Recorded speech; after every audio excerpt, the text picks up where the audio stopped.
What's up, ladies and gents in Cyberland? So today we're coming back with another Linkin Park review, and this is, out of all the albums, this is the one where it's just like, whoa. It's not an album like I say, whoa, like, oh, this is amazing. It's more like just a nice, fine split for everything that came before it and everything that comes after it. Just a middle road. Thousand Suns. So, 1,000 Suns, at this point, I think because of what happened with Minutes to Midnight, the band was like, I wouldn't say they didn't care, they were just like, we're going to even push the envelope even further with what we did on Minutes to Midnight, even go in another direction, which they did. This, to me, is the band's electronic album, if that's the right word to say it. That's the closest you're going to get for everything that's come out before it and after it. It's not a rock album per se. It does have a little rock elements, but it's more of an electronic album.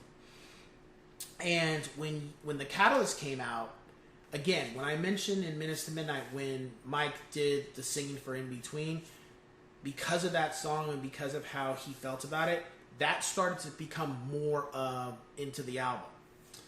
As far as rapping and such, he had songs on this one more so than you had Minutes to Midnight, but not that much more. However, it was good to hear him do that. I was very happy that even if the songs didn't have guitars in it, I was very happy that he came back and put more rapping back in the album. I felt that was needed after Minutes to Midnight to have that refresher, so it was really nice he did that. As far as the guitars, there really isn't any guitars in this album. It's almost like the band instruments were kind of like, yeah. But the band still had instruments. It just wasn't guitars and bass. They incorporated other instruments, and you could see that. And the good thing about when you hear 1,000 Suns and when you saw them perform the songs, you would see, oh, okay. So instead of doing that, you're playing this instrument, or instead of playing this normal instrument, you're playing this. So it was good to see that. This was also the time where fans they had written Linkin Park off. But Linkin Park had also gained a lot of new fans who were more so into electronic music and stuff, and techno and those kind of things, not so much guitar. So that was interesting. When I heard the Catalyst, I knew right away, okay, this is not going to be a rock album, and I'm okay with that because I am a fan of Nine Inch Nails, and I do like music that incorporates that. So I didn't have an issue with that. I've already experienced that with Nine Inch Nails, so this is not something technically new for me. However, I was kind of like, my biggest concern is just have Mike, hopefully Mike raps on some songs. That was my biggest thing. I think if he hadn't done that, I probably would have been really disappointed with this album. But because he did, I wasn't. I was just like, you know what, there's no guitars. I'm okay with that. Chester's fine. But Mike rapping really adds to it, and I was okay with that. However, I think maybe the only issue I have with the album is there wasn't enough tracks. Like, there wasn't enough music tracks. There was more so interludes. And I was like, that's cool, but you should have more tracks than what we ended up getting. And the closing track, The Messenger, it's kind of interesting to have that as a closing track when everything else is all electronic and techno-ish and a little guitar. And then The Messenger's an acoustic, and it's like, huh? Like, the contrast was interesting.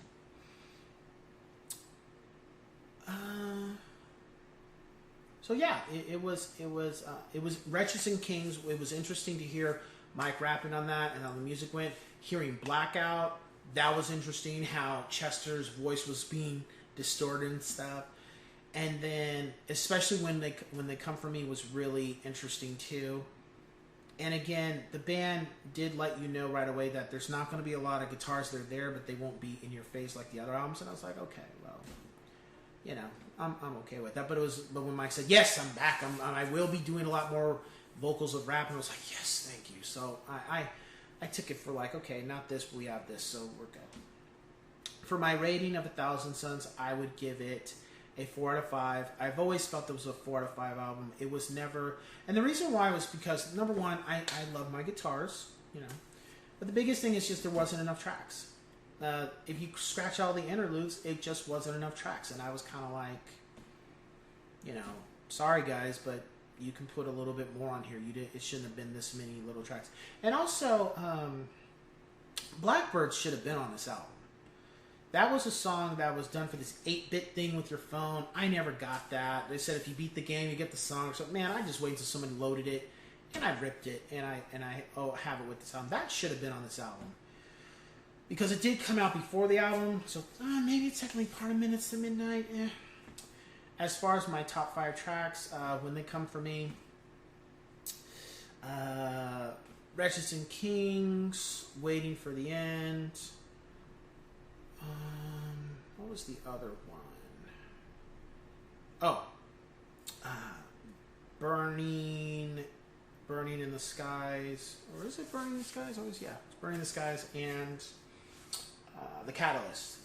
I feel the one song that encompasses all the elements of this album, and I'm glad, and I really think that was really good that they did that, was The Catalyst. The Catalyst really encompassed what the album was going to be when you heard it, and that's sometimes bands will release songs like, yeah, I don't know, is that the rest of the album? But I think when they did, especially with Minutes to Midnight and 1,000 Suns, I really think those first 2 singles really did encompass what the albums were going to be. What I've Done, of course, and the Catalyst really encompassed what the album was going to be. So it was kind of like, yeah, you can't go off the first single, but I think when the band released those 2 singles, they were really saying, this is what the album's going to be. If you don't like these songs, if they're not hitting you, you're probably not going to like the album. And lo and behold, that's pretty much what happened. So with that being said, we will cue the music. Lauren said money changes situation.